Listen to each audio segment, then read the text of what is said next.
Good day at uunahan ko na kayo. Nandito tayo ngayon sa isa na namang adventure. At ngayon, international tayo. Nandito tayo sa bansang Japan.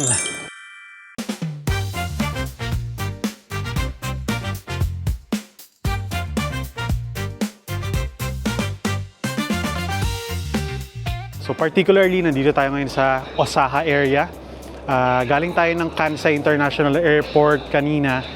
Flashback. Finally, after a few hours ng travel natin from Manila, nandito tayo ngayon sa Kansai International Airport dito sa may bansang Japan. After baggage, ay ang una naming gagawin ay mag-withdraw sa ATM.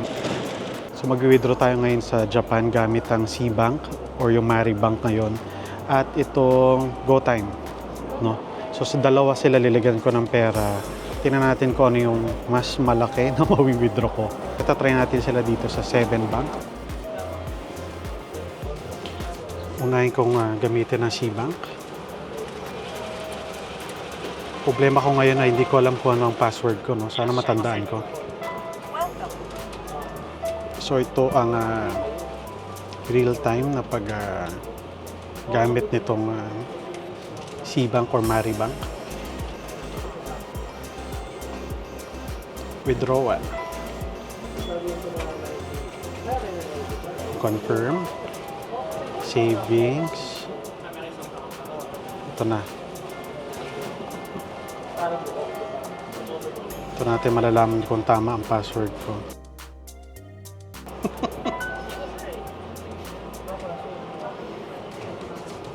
Accept with conversion.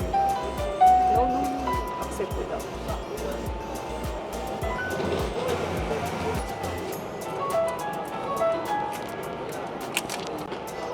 Next natin gagamitin ay ang GoTime.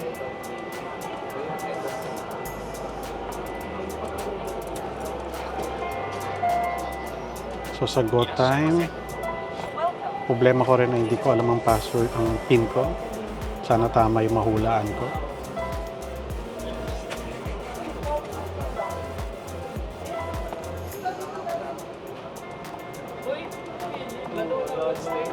Tama kaya? Mukha naman tama.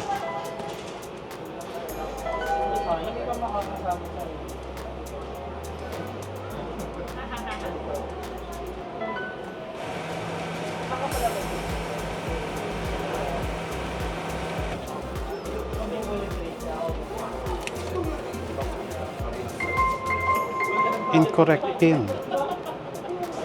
Try natin ulit. Second try. Tingnan natin kung tama na yung PIN ko dito.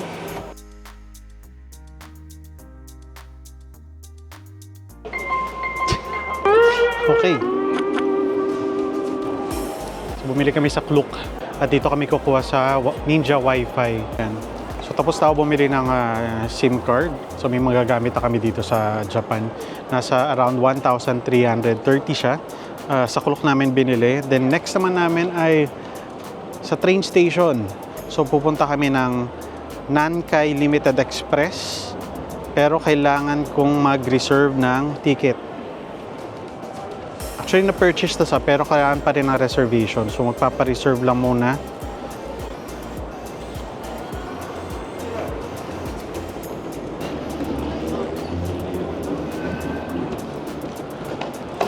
Punta kami sa railway. Nakalabas na kami dito sa airport. It's 10 degrees. Ayan, so ito yung lamig ngayon dito sa may Japan. Ngayon punta tayo ng railway.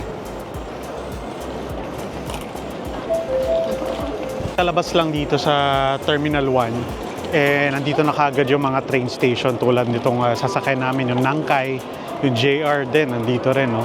Ang alis namin is around 8:36. It's only 7:45. So meron kaming mga halos more than 30 minutes bago makasakay ng tren.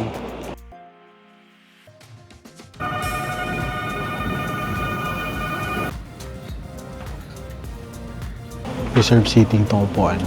So hindi kami namomroblema nakatayo during the biyahe. Tip lang, kung kayo ay magpapareserve dito sa Nankai, piliin nyo yung mga nasa, yung sa reserve seating, mga nasa 30 plus.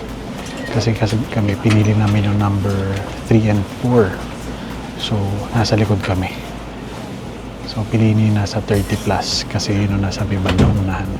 Nandito na kami sa Namba Station at papunta na kami ng hotel. Tapos na ulit kami ng train station. So, feeling ko mas malamig ngayon paglabas namin. Tignan natin kung gaano nga ba kalamig paglabas mismo. Oh my gosh, malamig. Ooh, wow! So from Nangkay, Namba Station, lalakad kami ng around 9 minutes. Sabi sa Google Map, going to the Peak Hotel dito sa Namba. At doon kami mag-i-stay sa buong duration namin dito sa Osaka. Ang oras na ba ngayon ay mga nasa 9:22 PM. Advance ang Japan ng isang oras sa Philippines. So mga nasa 8:22 pa lang sa Philippines. May Yoshinoya dito. Nararamdaman ko na yung lamig. Feeling ko titigas yung mukha ko, no? Dahil sobrang lamig.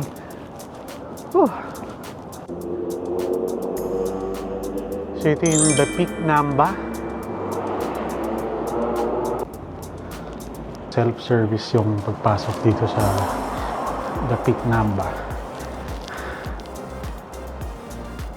Hindi ko alam kung mahirap magsalita kasi malamig.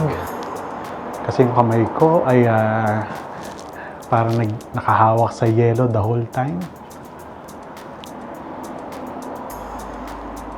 So pagkatapos namin doon sa pinto, meron kagad sasalubong na check-in tablet dito, and then enter nyo lang yung code nyo dyan, and then punta kayo dito para makuha yung susi. Tapos elevator na.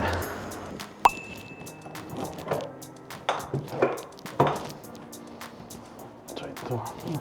So pagpasok nyo ay dining area at kitchen. No? Yan, may TV, may induction, may ref, bedroom. Ito siya. Nasa labas yung CR, TCR. Automatic yung bidet nito, no? Kasi nasa Japan tayo. Meron ding washing machine na may toothbrush, may soap, siyang bathtub. Ito yung tutuluyan namin sa whole duration namin dito sa Japan. Ayan. Settle down muna kami bago kami kumain, no? Sa labas.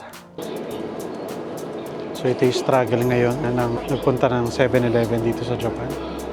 Hindi na kami magre-restaurant ngayon dahil parang sarado na lahat ng mga shops, mga restaurant. So dahil kompleto naman kami ng gamit doon sa hotel, gaganito na lang kami.